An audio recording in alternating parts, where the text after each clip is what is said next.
Bismillahirrahmanirrahim. Assalamualaikum warahmatullahi wabarakatuh.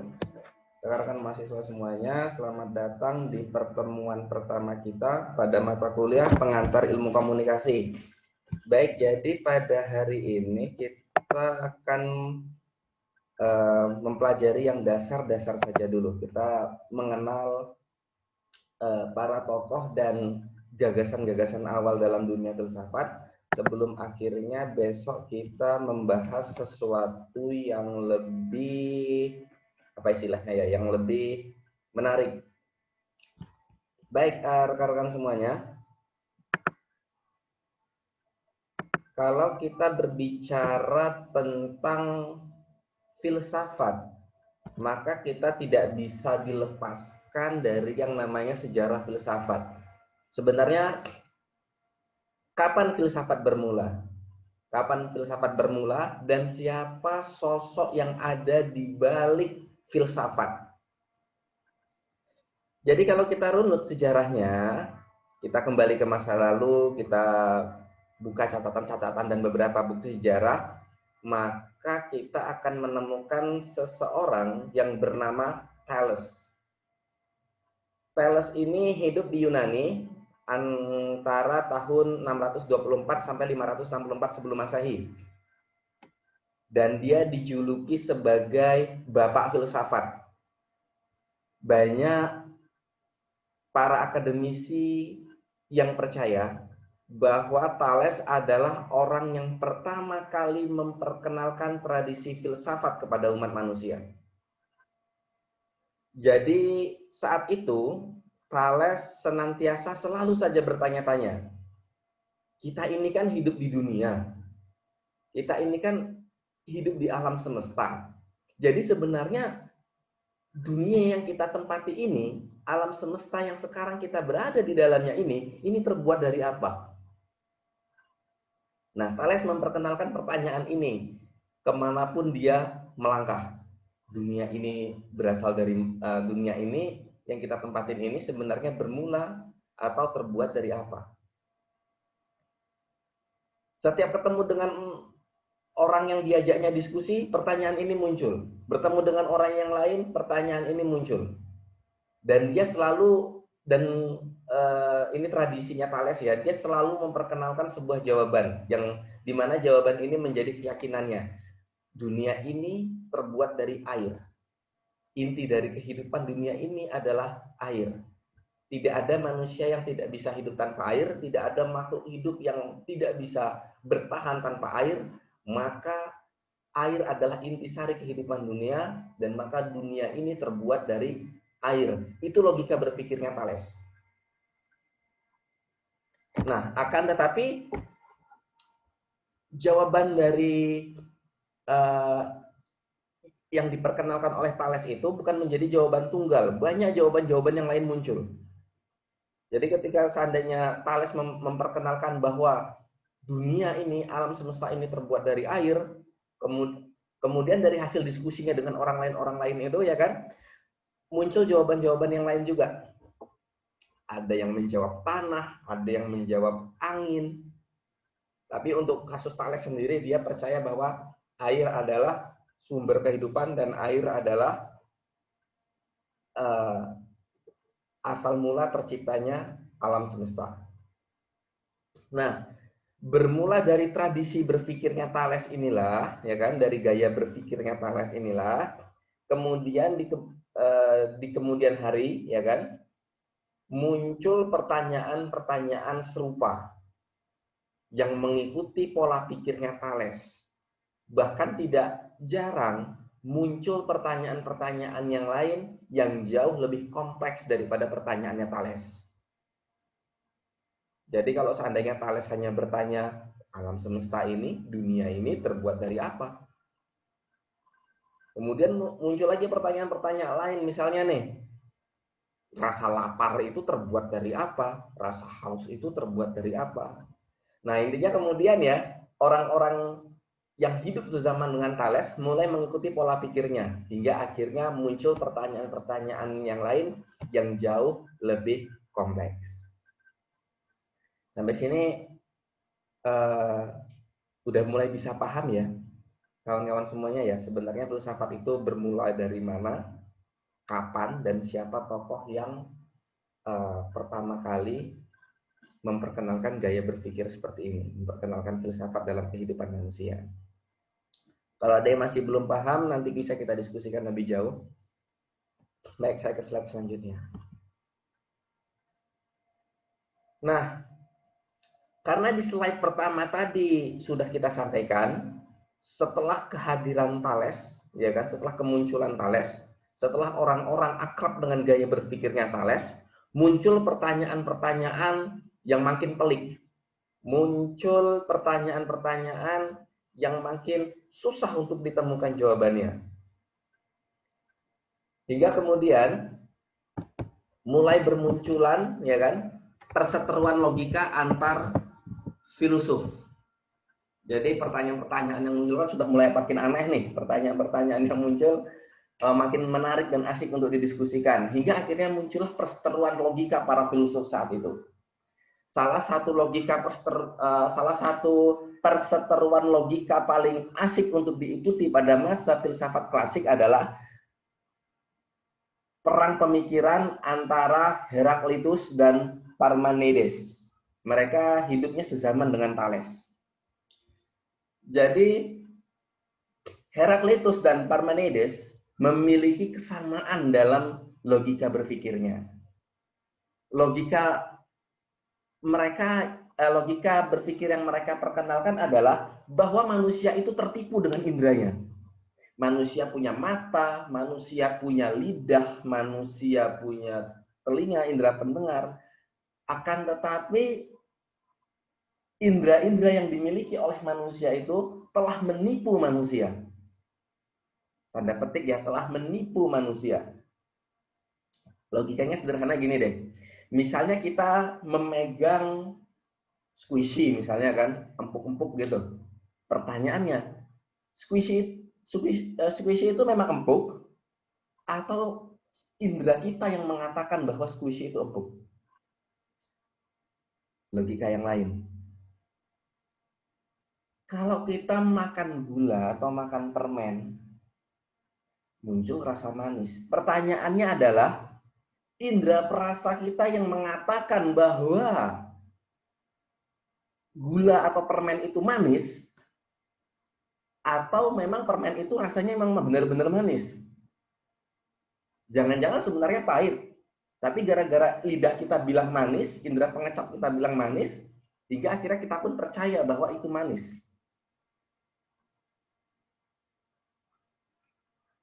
Nah, akan tetapi Heraklitus dan Parmenides memiliki perbedaan sudut pandang. Heraklitus percaya bahwa meskipun manusia itu tertipu oleh indranya, tapi hanya satu yang benar-benar nyata di dunia ini, yaitu adalah perubahan. Perubahan itu sesuatu yang nyata. Gerak itu adalah sesuatu yang real di dunia ini.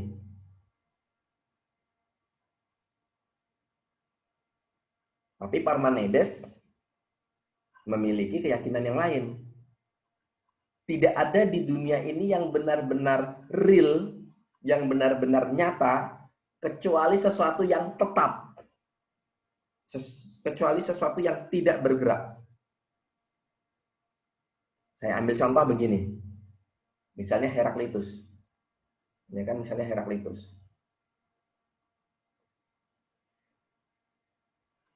Heraklitus percaya bahwa, misalnya nih ya, manusia itu sudah tua, ya kan? Manusia itu sudah tua karena indera penglihatan manusia melihat kita ini, melihat manusia itu jadi keriput, rambutnya memutih, maka itu bisa dibilang tua. Atau sebenarnya manusia itu memang tua. Paham nggak maksud saya? Jadi manusia itu bisa dikatakan tua karena dia terlihat sudah mulai memutih rambutnya, sudah mulai keriput kulitnya. Apakah ketika manusia terlihat seperti itu, apakah dia sudah terlihat, apakah dia benar-benar tua, atau dia hanya sekedar terlihat tua? Paham nggak? Saya ulangi sekali lagi ya. Ini saya menggunakan logikanya Heraklitus. Ini saya menggunakan logikanya Heraklitus ya. Ketika manusia rambutnya putih dan kulitnya mulai mengeriput, maka orang itu terlihat tua atau benar-benar sudah tua.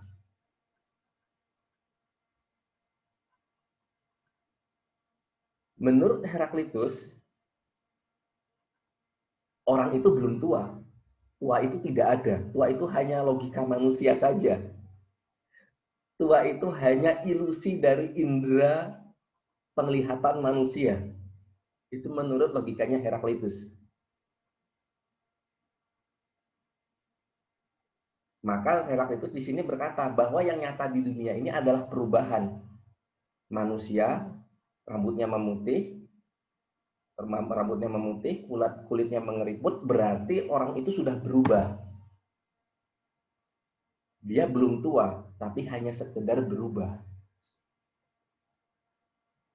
Tua itu tidak ada, menurut Heraklitus. Paham ya di sini ya? Kalau masih bingung, nanti kita diskusikan. Kemudian, Parmenides percaya bahwa yang benar-benar nyata di dunia ini adalah sesuatu yang tetap. Jadi boleh dikatakan Parmenides ini lebih ekstrim lagi. Dia cara berpikirnya. Jadi begini, logika sederhananya. Ketika ini kita masih pakai logika orang tua tadi ya. Ini kita masih memakai contoh orang tua tadi, tapi kita menggunakan logikanya Parmenides.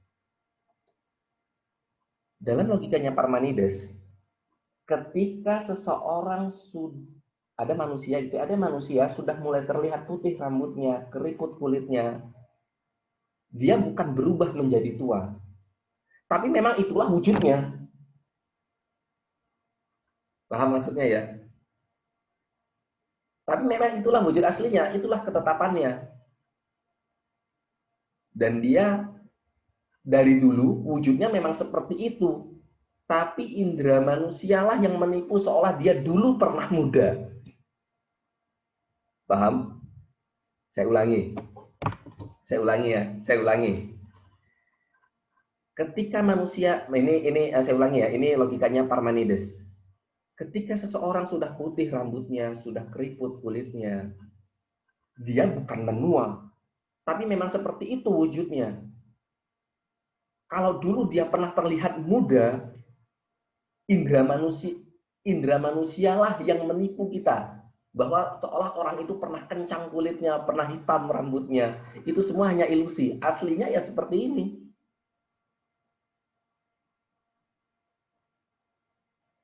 Paham ya? Jadi memang sedikit lebih ekstrim ini logikanya Parmenides. Saya ulangi. Heraklitus percaya bahwa di dunia ini ada yang namanya perubahan. Tapi Parmenides percaya bahwa di dunia ini hanya ada ketetapan. Tapi mereka masing-masing percaya bahwa manusia sudah tertipu oleh indera yang dimilikinya. Ketika lidah berkata permen ini manis, belum tentu permen itu manis. Ketika kulit berkata es ini dingin, api ini panas, belum tentu dua benda itu dingin dan panas. Itu semua hanya tipu daya indera, dan manusia tertipu oleh inderanya sendiri. Sampai di sini paham ya? Kalau belum paham nanti kita diskusikan lagi deh. Nah, tapi yang harus diingat adalah masing-masing dari mereka memiliki sisi ekstrimnya sendiri-sendiri dalam berpikir. Saking ekstrimnya cara berpikir seorang Heraklitus, konon dia pernah percaya bahwa patung itu sebenarnya tidak diam, tapi patung itu bergerak. Tapi manusia saja yang melihat seolah patung itu diam. Ekstrim toh. Jadi kalau dalam pandangannya Heraklitus, benda mati itu sebenarnya hidup. Tapi indera manusia yang mengatakan bahwa benda mati itu mati, tidak bergerak. Karena Heraklitus percaya bahwa perubahan itu ada. Nah, Parmenides juga tidak kalah ngerinya cara berpikir ekstrimnya. Saking ekstrimnya Parmenides, dia percaya bahwa batu yang dilemparkan itu sebenarnya nggak terlempar, batu itu diam. Tapi indera manusia yang membuat seolah-olah batu itu terlempar. Ketika kita sedang memanah, busur panahnya itu sebenarnya diam, nggak bergerak. Tapi indera manusia yang membuat seolah-olah busur panah yang sudah dilepaskan itu, anak panah yang sudah dilepaskan dari busurnya itu, melaju. Nah, itu sisi ekstrim masing-masing dari dua pemikiran filosof ini ya, antara Heraklitus dan Parmenides.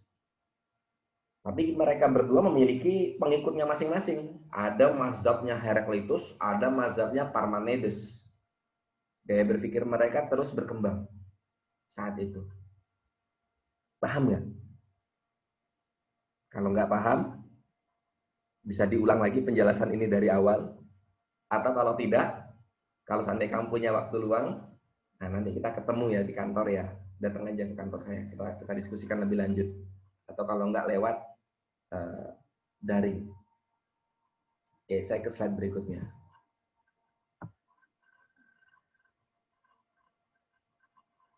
Masih di zaman yang sama dengan Thales, filsafat terus berkembang. Dan filsafat mulai mengguncang tatanan sosial. Jadi kita harus ingat bahwa filsafat ini, ya kan, orang-orang ini ada Thales, kemudian ada siapa nih lagi nih, ada Heraklitus dan Parmenides. Mereka itu kan hidup di Yunani.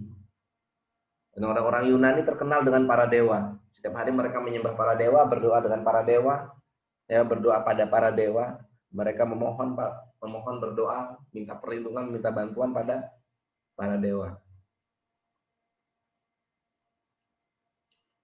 Nah, kehadiran filsafat saat itu, makin banyaknya filosof yang berpikir secara ekstrim saat itu, sudah mulai mengguncang tatanan sosial. Jadi tatanan sosial masyarakat Yunani saat itu kan ada sesuatu, minta tolong dulu sama dewa. Ingin mengerjakan sesuatu, doa dulu sama para dewa. Nah, itu sudah tatanan sosialnya. Nah, pada saat yang sama muncul para filosof seperti Zeno dan Protagoras. 500-an sebelum Masehi. Seperti yang saya sampaikan tadi, mereka sezaman nih dengan Thales. Orang-orang seperti Zeno dan Protagoras, mereka mulai memperkenalkan bahwa tidak ada yang namanya ruang kosong. Tidak ada yang namanya hampa. Tidak ada yang namanya bebas nilai.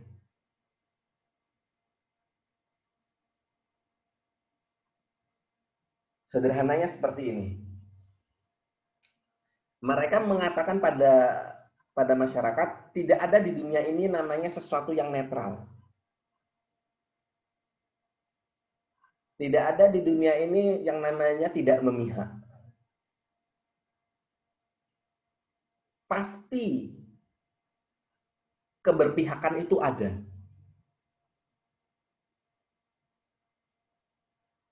Jadi tidak ada yang namanya tidak memihak siapa-siapa, itu nggak ada. Maka di sini disebutkan mereka memperkenalkan tidak ada yang namanya ruang kosong, ruang hampa itu nggak ada. sesuatu yang bebas nilai itu nggak ada. Semuanya memiliki nilai. Kalau tidak baik, ya buruk. Kalau tidak bagus, ya jelek. Nah, mereka memperkenalkan itu. Tidak ada yang namanya netralitas. Lebih jauh, setelah mereka memperkenalkan yang namanya ruang hampa, ruang kosong, nihilnya netralitas, mereka mulai memperkenalkan yang namanya relativisme. Relatif. Ya atau enggak? Membawa pada keraguan-raguan. Saya ambil contoh.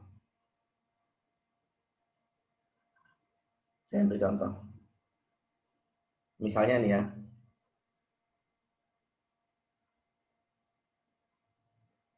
Pisau. Pisau ini barang baik atau barang buruk?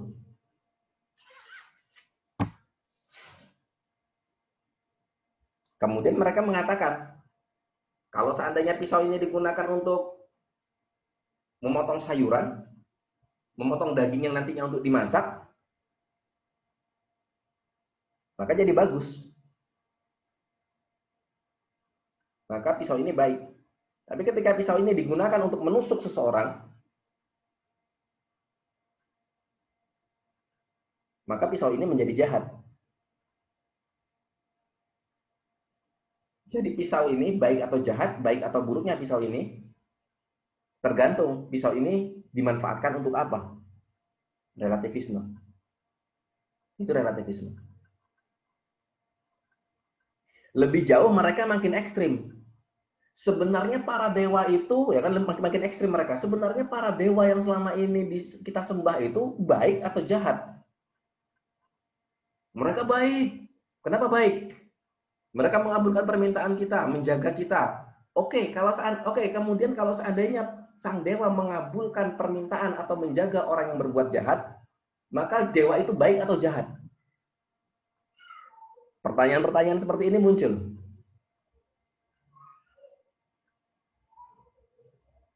Saya ulangi ya, orang-orang misalnya berdoa pada Zeus, memohon pada Zeus, minta pertolongan pada Zeus, memuja-muja Zeus. Kenapa kamu kok menyembah Zeus? Kenapa kamu memuja Zeus? Kenapa kamu berdoa pada Zeus? Dijawab, karena Zeus itu sangat baik. Zeus menjaga saya, melindungi saya. Kemudian ada orang jahat di sana, ada pencuri di sana, ada pembunuh di sana. Dia sampai sekarang belum tertangkap. Siapa yang melindungi dia? Yang melindungi dia Zeus. Berarti kenapa Zeus melindungi orang jahat? Atau di pertanyaan yang lain ketemu jawaban yang lain. Kenapa kamu menyembah Zeus? Karena Zeus maha perkasa. Zeus sangat hebat. Zeus bisa melindungi saya. Orang jahat yang di sana sampai sekarang masih selamat aja, hidupnya masih enak, dia belum ditangkap, belum dihukum. Apa Zeus melindungi dia? Enggak, bukan. Dia dilindungi oleh kekuatan jahat. Nah, berarti kenapa Zeus tidak menangkap dia? Apakah Zeus ternyata tidak seperkasa itu? Apakah ternyata Zeus kalah dengan kekuatan jahat? Nah, pertanyaan-pertanyaan ini muncul. Jadi di sini kekuatan Zeus jadi relatif. Dalam logika manusia, berarti para dewa itu nggak hebat-hebat banget ya.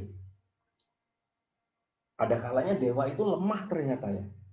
Ternyata dewa itu bukan yang paling kuat. Ternyata ada juga yang kuat lagi yang lain yang tidak bisa dikalahkan oleh para dewa ya. Buktinya orang jahat itu masih selamat aja. Kenapa para dewa nggak menghukum dia? Nah, ini logika relatif ini membuat masyarakat Yunani saat itu sudah mulai ragu dengan agamanya. Jadi posisi agama saat itu di ujung tanduk. Mulai di ujung tanduk. Karena logika-logika ini terus bermunculan. Dan orang-orang yang mengagungkan pemahaman seperti ini terus berkembang biak.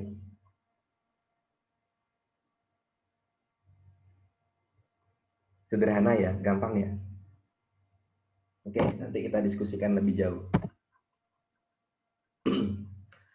Nah, saat itu kondisi sudah mulai kacau. Ya kan, kondisi sudah mulai kacau. Orang-orang yang tadinya mengagungkan para dewa, beberapa sudah mulai meninggalkan para dewa. Padahal posisi dewa saat itu, ya kan, posisi dewa saat itu mempengaruhi struktur sosial masyarakat Yunani. Jadi karena orang-orang sudah mulai ragu dengan dewa, akhirnya tatanan sosial di bawahnya pun sudah mulai rusak, sudah mulai goyang. Nah, di saat yang penuh dengan dinamika seperti itu, kemudian muncul dua orang, guru dan murid, dua sahabat yang saling belajar satu sama lain, Sokrates dan Plato. Sokrates dan Plato memperkenalkan yang namanya filsafat jalan tengah. Jadi mereka berdua, Sokrates dan Plato, mereka hobi berpikir. Pemikiran mereka kalau seandainya bertanya dan menjawab itu juga aneh-aneh. Menggelitik semua logika mereka itu. Tapi di satu sisi, Plato dan Sokrates terkenal sebagai orang-orang yang religius.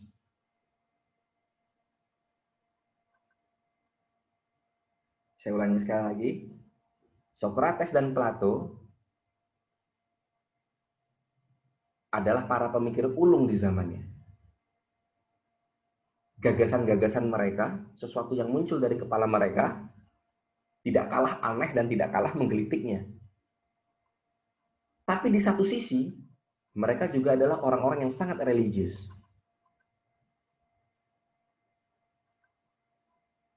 Karena kondisi filsafat yang saat itu sudah mulai mengajarkan relativitas, maka Sokrates dan Plato memperkenalkan filsafat jalan tengah. Inti dari jalan tengah itu adalah sesuatu yang relatif itu ada. Sesuatu yang relatif bisa benar bisa salah itu ada. Tetapi sesuatu yang pakem, yang sudah pasti baik pasti baik atau pasti jahat, itu juga ada. Saya ulangi. Sokrates dan Plato memperkenalkan sesuatu yang relatif itu ada, tapi sesuatu yang sudah pakem itu juga ada.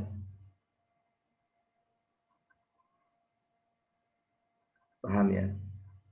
Dan kemudian Plato dan Sokrates mengingatkan bahwa agama itu sesuatu yang sakral dan menjadi salah satu kebenaran objektif. Jadi maksudnya apa? Manusia boleh berpikir relatif dalam kehidupan sehari-harinya. Bolehlah berpikir pisau itu jahat atau baik. Kadang jahat, kadang baik. Pedang itu bisa jahat kalau dipakai untuk menjajah, untuk menjahati orang, tapi pedang juga bisa menjadi baik kalau digunakan untuk melindungi keluarganya atau digunakan untuk melindungi negaranya. Oke, sesuatu yang sifatnya, jadi di sini Sokrates dan Plato memperkenalkan, sesuatu yang sifatnya duniawi itu relatif. Tapi kalau sudah berbicara masalah agama, agama itu tidak relatif. Agama itu sesuatu yang objektif mutlak. Sesuatu yang mutlak, tidak relatif. Itu menurut Sokrates dan Plato. Paham ya? Saya ulangi. Di sini Sokrates dan Plato memperkenalkan filsafat jalan tengah. Sesuatu yang relatif itu ada, tapi sesuatu yang ajeg itu ada. Sesuatu yang relatif itu biasanya bersifat duniawi. Akan tetapi agama itu bukan sesuatu yang duniawi. Maka di sini agama menjadi sesuatu yang sudah pakem ajeg. tidak relatif. Menarik ya? Oke, nanti kita diskusikan lebih lanjut. Nah, lebih lanjut, kemudian selanjutnya, Sokrates memperkenalkan yang namanya definisi. Dan Plato mengembangkannya dengan memperkenalkan tentang ide. Jadi Sokrates memperkenalkan definisi. Ketika seseorang misalnya lagi lapar. Aku lapar nih, misalnya ya, ada orang yang ngomong, aku lapar nih. Kemudian Sokrates bertanya, apa itu lapar? Lapar itu ketika perut sudah mulai keroncongan, ingin memasukkan makanan ke dalam mulut, mengunyahnya dan menelannya, maka itu lapar. Nah, jadi di sini Sokrates memperkenalkan definisi. Jadi pertanyaan Sokrates ini boleh dikatakan sesuatu yang baru.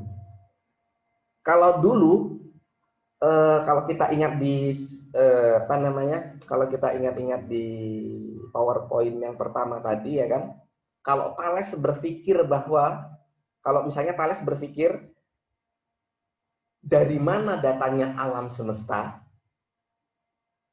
kalau ya kan, kalau seandainya Thales dan kebanyakan para filsuf saat itu berpikir dari mana datangnya alam semesta, maka Sokrates memperkenalkan pertanyaan, apa itu alam semesta? Paham ya? Kalau orang-orang saat itu bertanya, dari mana datangnya lapar, dari mana datangnya haus, dan dari mana datangnya kenyang, maka di sini Sokrates memperkenalkan sebuah pertanyaan, apa itu lapar? Apa itu haus? Coba kamu jelaskan, apa itu kenyang? Paham ya di sini ya? Yang satu bertanya, dari mana datangnya A? Sokrates, coba jelaskan, apa itu A? Paham ya? Nah, kemudian di sini muridnya si Plato memperkenalkan tentang ide, tentang gagasan. Dan kemudian disinilah kita mengenal istilah yang namanya ideologi. Sesuatu akal, idea, dan logos. Sesuatu yang muncul dari pikiran manusia dan kemudian dituangkan. Sokrates memperkenalkan definisi, Plato memperkenalkan ide. Oke. Ya, secara garis umum, secara garis besar, di zamannya, konon Sokrates dan Plato berhasil mengembalikan kepercayaan orang-orang Yunani. Jadi ketika sebelumnya, akibat Zeno dan Protagoras nih ya, akibat Zeno dan Protagoras, orang-orang Yunani sudah mulai ragu dengan Tuhannya, ragu dengan para dewa yang disembahnya. Nah, di sini Sokrates dan Plato berhasil menjadi penyeimbang, menjadi juru selamat lah istilahnya. Hingga akhirnya masyarakat Yunani saat itu mulai kembali, ya kan, perlahan-lahan mulai kembali lagi kepada kepercayaan yang dianutnya. Oke, lanjut kita ya. Nah, selanjutnya dunia memasuki abad pertengahan. Jadi memasuki abad pertengahan, itu dunia filsafat itu ditekan habis oleh agama saat itu. Jadi Barat, ya kan, selama 1.500 tahun Barat itu didominasi oleh agama. Hingga rumah ibadah, para uskup ya, gereja, dan ini maaf ya, yang konsepnya saat itu adalah gereja, ya kan, gereja dan para pendeta itu mendominasi tatanan sosial, mendominasi gaya berpikir manusia saat itu di Barat. Tidak ada tempat, saya bisa bilang tidak ada tempat bagi para filosof. Tidak ada tempat untuk pikiran-pikiran nakal, tanda petik ya. Tidak ada tempat untuk gagasan-gagasan yang nyeleneh. Semua harus taat pada aturan yang dibuat oleh gereja, agama. Sehingga pada saat itu filsafat tidak banyak menghasilkan sesuatu yang baru karena memang benar-benar dikekang. Ya kalau seandainya kamu nonton film abad-abad pertengahan ya, misalnya yang gampang aja deh, misalnya kamu nonton film Robin Hood misalnya ya, misalnya kamu nonton film Robin Hood, di situ kan mencoba untuk digambarkan kondisi abad pertengahan. Jadi benar-benar agama, ya kan, gereja mendominasi kehidupan masyarakat. Kalau seandainya gereja mengatakan A ya harus A, B ya harus B. Jadi di sini pikiran-pikiran yang nyentrik dan eksentrik di abad pertengahan ini tidak muncul. Susah sekali muncul. Hingga filsafat tidak banyak menghasilkan sesuatu yang baru. Hal ini berlangsung ya kurang lebih selama 1500 tahun. Seiring berkembangnya waktu, akhirnya di Barat pengaruh agama mulai runtuh, atau yang kita kenal dengan nama Renaissance, era Renaissance. Nah, era Renaissance ini boleh dikatakan filsafat muncul lagi, filsafat kembali menggeliat, filsafat yang selama ini dikekang akhirnya lepas, hingga akhirnya seolah filsafat ingin melakukan tanda petik balas dendam terhadap agama. Selama 1500 tahun filsafat dikekang oleh agama, kemudian agama runtuh, Renaissance lahir, seolah di sini filsafat ingin melakukan balas dendam, ya kan, tanda petik ingin melakukan balas dendam. Kenapa saya berkata demikian? Karena ketika Renaissance ini muncul, tokoh-tokoh seperti René Descartes dan Francis Bacon itu juga muncul. Orang-orang seperti mereka yang selama ini sembunyi, ya kan, sembunyi, terus tertekan, tidak bisa ke permukaan, akhirnya muncul. René Descartes, Francis Bacon, dan orang-orang yang sejenis dengan mereka meletakkan akal di atas segala-galanya. Maaf, ini saya tulis ya, bukan akan. Ini di sini bukan akan tapi akal. Jadi orang-orang seperti Descartes dan Bacon meletakkan akal di atas segala-galanya. Dan lambat laun mereka memperkenalkan bahwa ketika manusia bisa berpikir, ketika manusia bisa menjelaskan sesuatu secara logis, maka manusia berada di puncak kemanusiaannya. Dan ketika manusia hanya menjelaskan sebuah perkara berdasarkan sesuatu yang apa istilahnya ya, berdasarkan sesuatu yang gaib, berdasarkan sesuatu yang mistis, maka pada saat itu berarti manusia berada di level terbawah kemanusiaannya. Paham ya maksudnya ya? Misalnya saya pakai logika sederhana aja, logika sederhana nih. Kalau misalnya nih ada kejadian apa ya, misalnya kita melihat langit nih ya, misalnya kita melihat langit, kemudian awannya bergulung-gulung. Kalau manusia bisa menjelaskan, oh itu namanya awan nikolonimbus. Awan nikolonimbus itu isinya bla bla bla, mengandung zat ini itu, maka sebentar lagi akan ada hujan badai. Nah, kalau manusia bisa berpikir seperti itu menggunakan logikanya, menurut Descartes dan Bacon, maka ini baru manusia nih. Ini baru manusia. Manusia yang benar-benar manusia bisa make akalnya. Tapi ya kan kalau ketika manusia melihat langit, kemudian melihat ada awan bergulung-gulung, warnanya gelap, kemudian berkata, ah para dewa sedang marah. Maka bagi Descartes dan Bacon, nah ini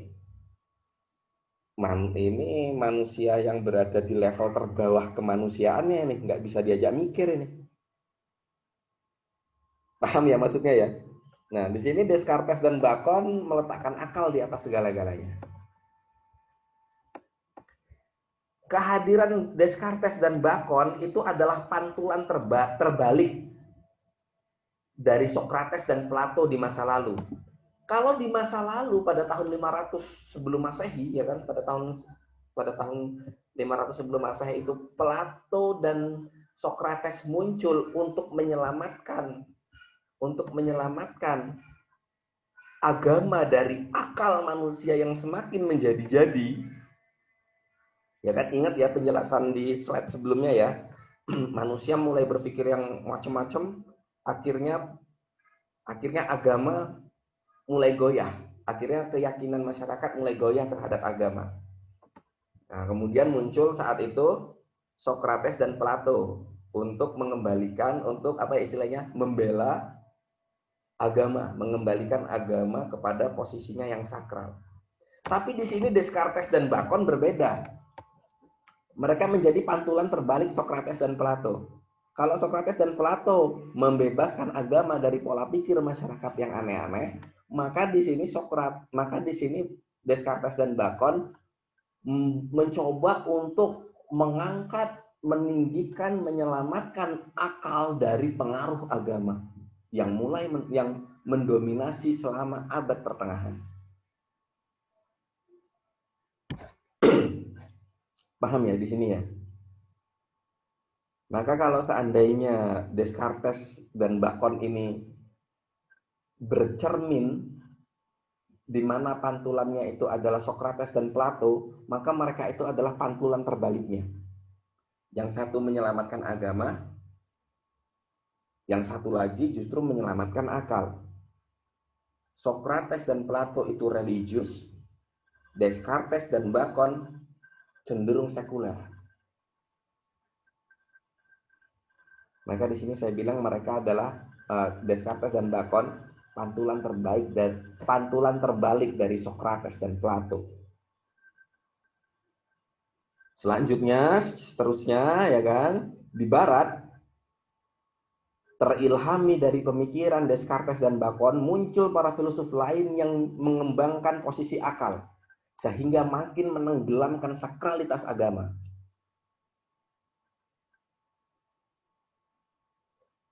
Pada masa-masa ini rumah ibadah gereja ya kan Kristen, gereja saat itu yang tadinya selama abad pertengahan menjadi sesuatu yang sakral, sakralitasnya sudah mulai hilang, sudah tidak gemerlap lagi. Sudah mulai gelap. Sudah ditinggalkan. Karena para filosof, para pemikir yang kemudian muncul terilhami oleh pemikirannya Descartes dan Bacon.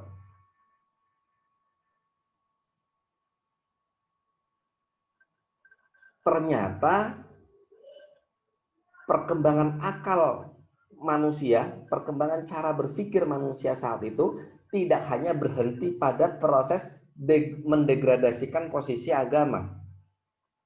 Lama-lama manusia pun dibuat goyah dengan dirinya sendiri. Saya ulangi lagi ya.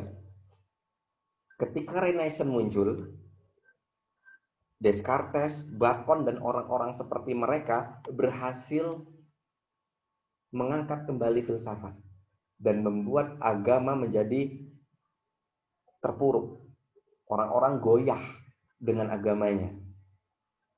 Tapi lama-lama pemikiran manusia saat itu, pemikiran para filosof saat itu terus berkembang hingga akhirnya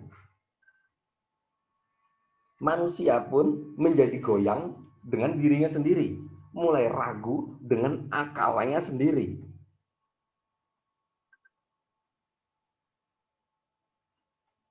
muncul tokoh seperti John Locke yang menolak materialisme dan Hume yang menolak keberadaan jiwa. Jadi John Locke, ya kan, kemudian terilhami dari pemikirannya Descartes dan Bacon, muncul tokoh namanya Locke. Tidak hanya menolak agama, Locke juga menolak materialisme. Materialisme itu gini deh, kamu lihat tanganmu coba. Tanganmu itu kan materi. Oke? Tanganmu itu materi. Kamu ngelihat laptopmu, kamu ngelihat HP-mu itu materi. Paham? Kamu ngelihat rumahmu itu materi. Kamu ngelihat orang tuamu itu materi. Nah, di sini John Locke menolak materialisme. Jadi John Locke itu menolak keberadaan tubuh. John Locke menolak keberadaan benda. Menolak keberadaan lab. Jadi pemikiran kalau kamu menganut pemikirannya John Locke, ya kamu akan menganggap bahwa tubuh ini tidak ada. Kamu akan menganggap laptopmu, HP-mu, rumahmu itu nggak ada. Yang ada hanyalah jiwa.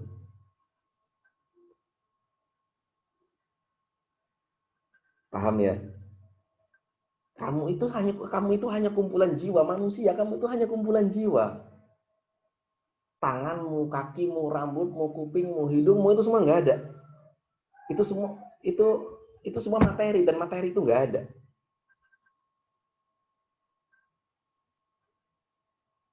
Sudah muncul orang seperti John Locke, muncul lagi orang seperti Hume. Hume malah lebih ekstrim. Jiwa itu nggak ada. Semua ini hampa dan kosong katanya.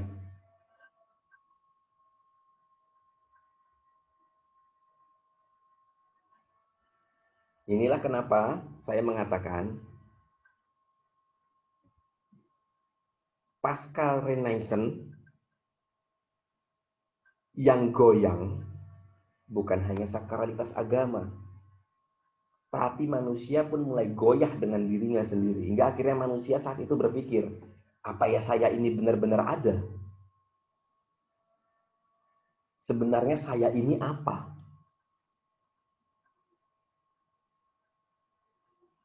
Apakah yang saya rasakan ini nyata? Bukan, ini tidak nyata. Saya ini apa? Rasa ini apa? Itu pemikiran yang muncul akibat orang-orang seperti John Locke dan Hume.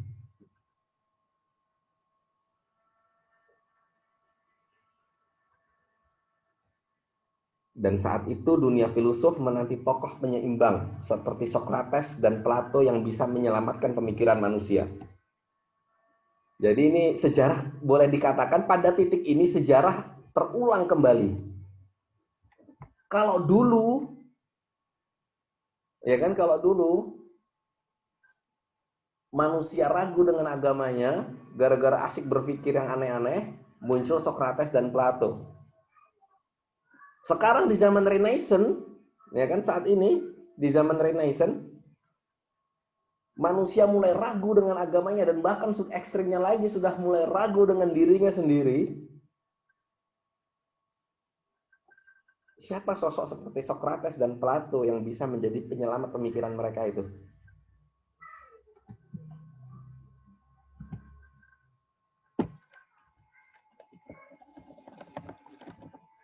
Nah, di sini nih menariknya. Nah, pemikiran-pemikiran seperti inilah kawan-kawanku semuanya, adik-adik mahasiswa yang berkembang saat itu. Nah, kemudian selanjutnya di masa depan, ya kan, setelah zaman mereka muncullah orang-orang seperti Immanuel Kant, muncul orang-orang seperti Immanuel Kant, kemudian di mana Immanuel Kant ini mencoba untuk menjadi penyeimbang pemikiran-pemikiran manusia. Mungkin nanti bisa kita diskusikan lebih lanjut, tapi ya, ini pertemuan pertama kita ya, nggak usah yang berat-berat dulu. ini masih ringan ya. Ini masih ringan ya, dan insya Allah segini dulu deh. Jangan banyak-banyak dulu pertemuan kita di pertemuan pertama kita. Jadi intinya yang mau saya sampaikan di sini adalah dari dinamika pemikiran para filosof di zaman klasik dan abad zaman pertengahan ini, kita bisa mengambil pelajaran bahwa keseimbangan itu diperlukan. Ketika manusia terlalu mendewakan akalnya,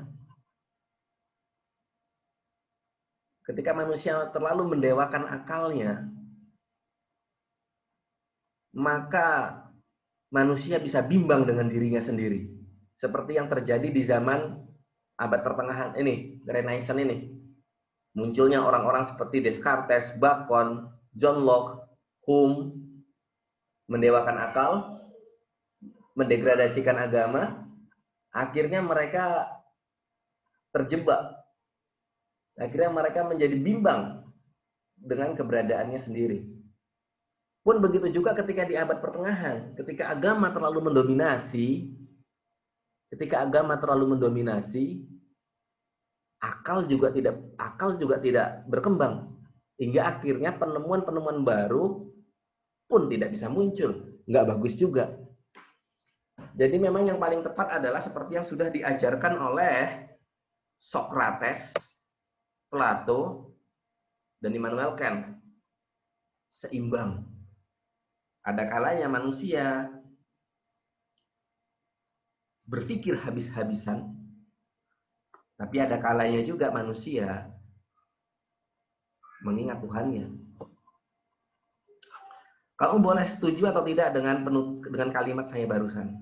Silakan. Kamu boleh setuju, boleh tidak. Tapi yang paling penting adalah, kalau kamu setuju dengan pendapat saya, kamu harus benar-benar paham dengan apa yang tadi sudah saya jelaskan.